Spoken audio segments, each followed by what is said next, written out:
सभी दोस्तों का बहुत बहुत स्वागत है। दोस्तों, आज के वीडियो में आपको दो महत्वपूर्ण जानकारी मिलेगी।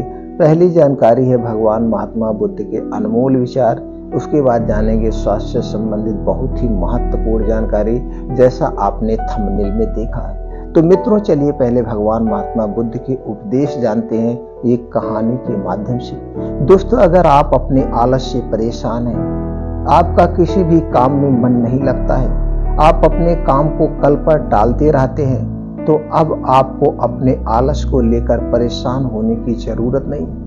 दोस्तों, आज हम आपके लिए जो कहानी लेकर आए हैं, इस कहानी के माध्यम से आप अपने आलस से बहुत जल्द छुटकारा पा सकते हैं। इसलिए इस कहानी को आराम से और शांति से सुने।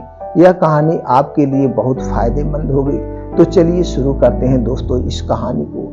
एक बार एक आलसी व्यक्ति ने गौतम बुद्ध से कहा, मुनिवर, मैं बहुत आलसी हूँ, जिसके कारण मैं अपने जीवन में जो करना चाहता हूँ वह नहीं कर पाता हूँ। इसलिए मुझे कोई रास्ता बताएं।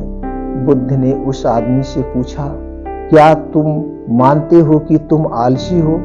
तो उस व्यक्ति ने बुद्ध से कहा, हाँ मुनिवर, सिर्फ मैं ही नहीं बल्कि मेरे पूरे गांव के लोग कहते हैं कि मैं बहुत आलसी हूँ।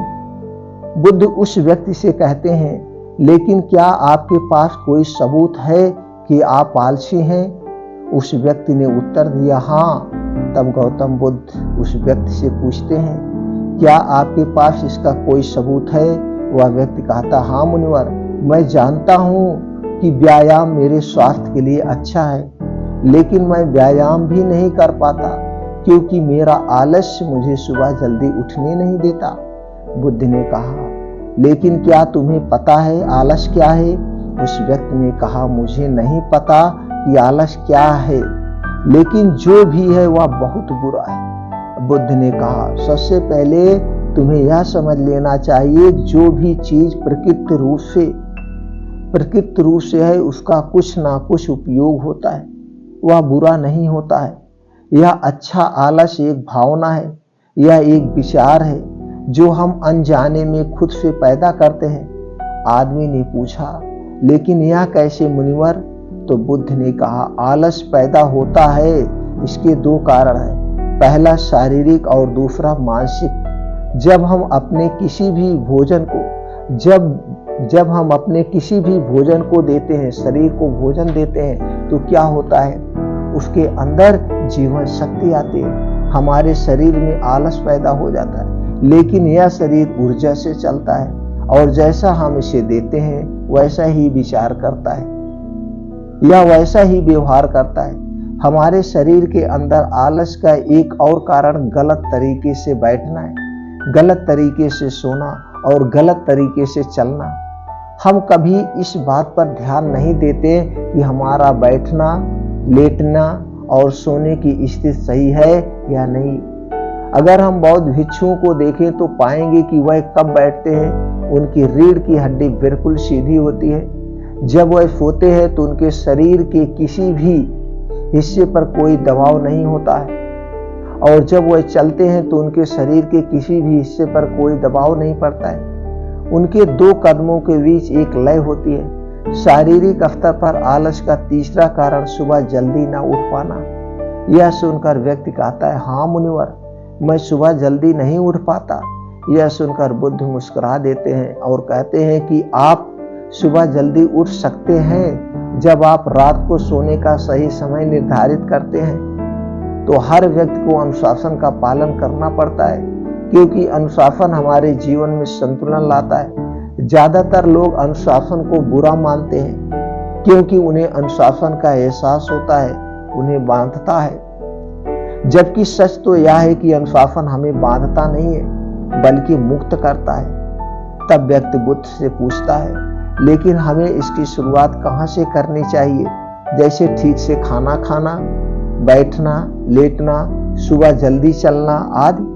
बुद्ध कहते हैं कि आप इस समय जो भी कर रहे हैं उसे अभी से शुरू करें, इसे ध्यान से करें। पहले आप मन के स्तर पर आलस को समझें, अन्यथा अधिकांश स्थितियों में मन ही है जो शरीर के कारण आलस पैदा करता है। क्योंकि मानसिक आलस का पहला कारण है हमारी पुरानी गलत धारणाएं। हमें लगता है कि हम ऐसा करने में सक्षम नहीं थे, पिछली बार भी ऐसा ही किया था, इस बार भी हम ऐसा नहीं कर पाएंगे। जब हम खुद को सक्षम नहीं मानते हैं तो आलस अपने आप ही हम पर हावी हो जाता है। दूसरा कारण है छोटे और आलसी लोगों का साथ देना। कभी कभी ऐसा होता है कि आलस हमारे अंदर नहीं होता, लेकिन दूसरे लोगों की वजह से हमारे अंदर आ जाता है। ऐसा होता है क्योंकि हम आलसी लोगों की संगत करते हैं। हाँ मुनिवर, यह बिल्कुल सत्य है, मैंने भी यह अनुभव किया है। तब बुद्ध ने कहा, तीसरा कारण मन की अस्पष्टता का अभाव। मान लीजिए कि आप किसी जंगल में खो गए हैं और शाम हो गई है और आपको नहीं पता कि आपका घर किस दिशा में है, तो क्या हुआ? क्या आप आलसी होकर लेटे रहेंगे या अपने घर की तलाश में कोई रास्ता खोजेंगे? उस व्यक्ति ने कहा कि मैं बाहर जाऊंगा घर की तलाश में। तभी उसने कहा, अगर बहुत कोशिश करने के बाद भी तुम्हें घर का रास्ता ना मिले तो तुम क्या करोगे? उस व्यक्ति ने कहा, मैं अभी भी इसे ढूंढता रहूंगा, क्योंकि मेरे पास कोई दूसरा विकल्प नहीं होगा। कई विकल्प हैं, अगर किसी के पास एक ही विकल्प है तो उसका दिमाग बिल्कुल खाली होगा। यदि आप व्यायाम नहीं कर पा रहे हैं तो इसका कारण है कि आपके मन में अस्पष्टता की कमी है, जिसका आपको भविष्य में सामना करना पड़ेगा। उन रोगों से होने वाली बीमारियों आपको दिखाई नहीं देती है, आप उन बीमारियों से होने वाले दर्द को महसूस नहीं कर सकते हैं। आगे गौतम बुद्ध ने कहा कि आलस का चौथा कारण यह है कि कोई भी काम करने में मन नहीं लगता है।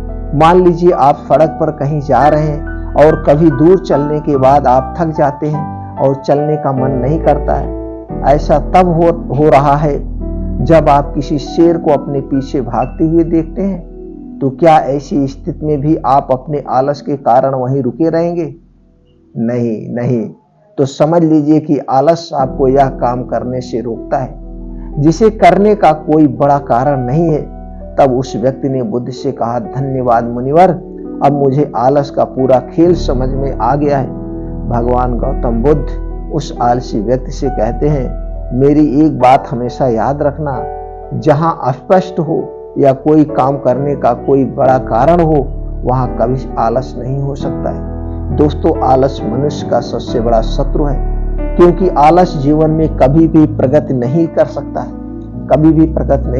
है। चलो, आलस मनुष्य को इतना निकम्मा बना देता है कि उसे परिश्रम से घृणा हो जाती है और वह सदैव आराम की अवस्था में ही रहना चाहता है। इसके लिए मेहनत के चश्मे की जरूरत होती है, जो आलसी व्यक्ति के पास नहीं होता है। आलसी व्यक्ति को आलस दिन व दिन अपनी चपेट में लेता जाता है, जिसके परिणाम स्वरूप वह दिन व दिन मेहनत से भागने लगता है। मेहनत ही खत्म हो जाती है। शत्रु ने आलस से कहा, सिर्फ दोष हो सकता है, इसके अलावा इसे खत्म करने का कोई रास्ता नहीं है। मेहनत से दोस्ती करने के बाद यह दुश्मन अपने आप खत्म हो जाता है। मेहनत ही सफलता की कुंजी है। इस बात को केवल एक मेहनती व्यक्ति ही समझ सकता है, क्योंकि वह कड़ी मेहनत के महत्व को अच्छी तरह से जानता है। वह जानता है कि कड़ी मेहनत ही उसकी सच्ची दोस्त है और इस दोस्त की मदद से वह अपने जीवन में हमेशा प्रगति करेगा। वह उस काम को छोड़ने की बजाय दोबारा और अधिक मेहनत से प्रयास करता है और तब तक कोशिश करता है जब तक वह उस काम को करने में सफल नहीं हो जाता है। और इसके विपरीत आलसी व्यक्ति किसी छोटे से काम को करने की कोशिश करता है। इंसान को दूसरे लोगों की भी जरूरत होती है, क्योंकि वह आलस के जाल में इस तरह फंस चुका है कि उसे बस आराम की जरूरत है। यानी वह अपने कंफर्ट जोन से बाहर नहीं आना चाहेगा, रुकावट नहीं चाहता है और अपनी पूरी जिंदगी ऐसे ही गुजारना चाहता है। दोस्तों, आलसी व्यक्ति कभी ना कभी तो मेहनत का महत्व समझ पाता है और ना ही समय का महत्व। इसके कारण वह अपना पूरा जीवन बर्बाद कर देता है और अंत में उसके पास पछताने के अलावा कुछ नहीं बचता है। जबकि एक मेहनती व्यक्ति समय का महत्व समझ लेता है, दिन प्रतिदिन कड़ी मेहनत करके अपने लक्ष्य को प्राप्त करने का प्रयास कर रहा है। इसलिए आपको हमेशा मेहनत से दोस्ती और आलस से दुश्मनी रखनी ही चाहिए और करनी पड़ेगी।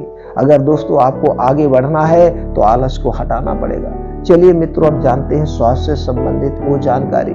जैसे आपने देखा थंबनेल में, एक ऐसे सब्जी के बारे में हम जानेंगे। जी हाँ दोस्तों, जैसे हम सब्जी खाते हैं, कहते हैं कि आज हम साग खाएंगे, साग में बहुत प्रोटीन होता है। साग क्यों खा रहे हैं? अपने स्वास्थ्य के लिए खा रहे हैं। आज हम पनीर खाएंगे, पनीर में बहुत शक्ति होती है। आज हम दूध खाएंगे। तो ये सारी चीजें आप अपने डाइट में शामिल करते हैं, इसलिए जिससे आप स्वस्थ रहें, आपका शरीर हष्ट पुष्ट रहे। और दोस्तों, हमारा शरीर बीमार कब पड़ता है? जब हमारे शरीर में कोई भी प्रोटीन विटामिन की कमी होती है।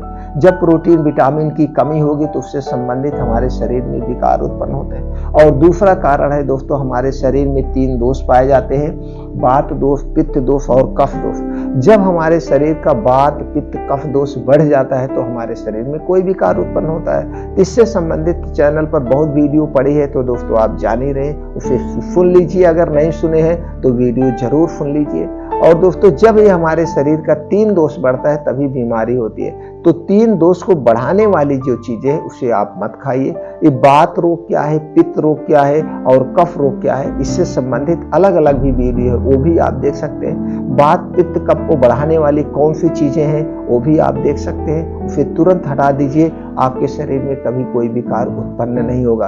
तो चलिए दोस्तों, जानते हैं किसकी सब्जी है और उस सब्जी को हमें कितनी मात्रा में खाना है, कब खाना है और उस सब्जी में कौन कौन से तत्व पाए जाते हैं, सबसे ज्यादा जरूरी है। दोस्तों, आज हम बात करने वाले सहजन की सब्जी, जिसे दोस्तों कई नाम से जाना जाता है। इसको हम सुपर फूड भी कहते हैं, कहीं कहीं इसे फुरजन कहा जाता है, कहीं कहीं इसे मुनगा कहा जाता है और कहीं कहीं दोस्तों इसे अंग्रेजी में मोरिंगा कहते हैं। और आप देखते होंगे इस समय मोरिंगा का बहुत ज्यादा प्रचलन है। इसकी सब्जी बहुत हेल्थी है। इस पे दोस्तों एक कहानी भी बनी है, कहानी याद नहीं आ रही है, किस्सा बना हुआ है। कोई किसी के घर रिश्तेदारी में आया था और उसके सारे सहजन तोड़ के लेके चला गया था। इतना कीमती है, औषधि है। हमारे देश के प्रधानमंत्री ने भी इसका वर्णन किया है कि मोरिंगा बहुत अच्छा है, इसकी सब्जी हम भी खाते हैं। अभी हमने देखा एक वीडियो वायरल हो रहा था। तो दोस्तों, ये बहुत ही शक्तिशाली है। तो दोस्तों, इसकी सब्जी हमें कैसे बनाना है और एक दिन में हमें कितना खाना है, किस महीने में खाना, उसके बारे में जानते हैं। तो सबसे पहले जान लेते हैं मोरिंगा में क्या क्या पाया जाता है। इसमें पाया जाने वाला है दोस्तों एंटी फंगल पाया जाता है, एंटी वायरल, एंटी रिफ्रेंट पाया जाता है, anti inflammatory, antioxidant, potassium, magnesium, iron, phosphorus, anti diabetic गुण भी पाया जाता है, carbohydrate, protein, vitamin C, vitamin E, calcium जैसे छोटे मोटे बहुत सारे प्रोटीन्स, विटामिन पाए जाते हैं। अब दोस्तों, हम इसके फायदे की अगर बात करें तो इम्यूनिटी सिस्टम को बढ़ाने में मदद करता है, शरीर की रोग प्रतिरोधक क्षमता को बढ़ाता है, कैल्शियम से भरपूर होने की वजह से साइटिका, गठिया रोग, कमर दर्द से भी बचाता है, सुपाच्य होने की वजह से लीवर को स्वस्थ रखने में मदद करता है, पेट दर्द, पेट से जुड़ी हुई गैस, एसिडिटी, अपच जैसी समस्याओं से भी राहत दिलाता है, आंखों की रोशनी को बढ़ाता है, आंखों की बीमारी से भी बचाता है। जिन्हें पथरी की समस्या है उन्हें सहजन की सब्जी जरूर खाना चाहिए।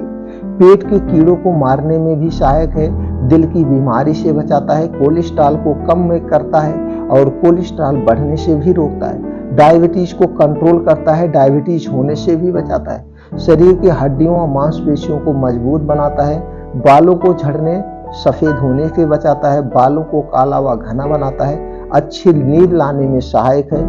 और दोस्तों, इसके बहुत सारे फायदे हैं।